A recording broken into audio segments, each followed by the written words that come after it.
বিশ্ব স্বাস্থ্য সংস্থা দ্বারা পরীক্ষিত নিরাপদ প্রায় 5 কোটি টাইফয়েড টিকার সবগুলোই মজুদ আছে বলে জানিয়েছেন প্রধান উপদেষ্টার বিশেষ সহকারী অধ্যাপক ডক্টর সাইদুর রহমান।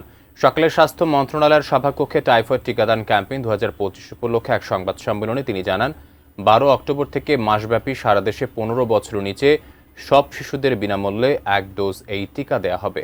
সংবাদ সম্মেলনে জানানো হয়, প্রাক প্রাথমিক থেকে নবম শ্রেণী পর্যন্ত সব ছাত্রছাত্রীকে নিজ নিজ শিক্ষা প্রতিষ্ঠানে এবং শিক্ষা প্রতিষ্ঠানের বাইরে 9 মাস থেকে 15 বছরের কম বয়সী শিশুদের ইপিআই টিকাদান কেন্দ্রে টাইফয়েডের টিকা দেওয়া হবে। ডক্টর সাইদুর রহমান আরও জানান, অন্যান্য টিকার মতোই টাইফয়েডে টিকায় সামান্য প্রতিক্রিয়া দেখা দেয়, যা এমনিতেই ভালো হয়ে যায়।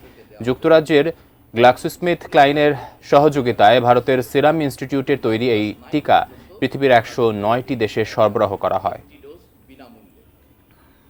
কোটি শিশু কিশোরের মধ্যে এই টিকাদানের ব্যাপক কর্মসূচি শুরু করতে যাচ্ছি। বিশ্ব স্বাস্থ্য সংস্থার পক্ষ থেকে এটা নিরাপত্তা নিশ্চিত করা হয়েছে, এটার মান সম্পর্কিত বিষয় নিশ্চিত করা হয়েছে।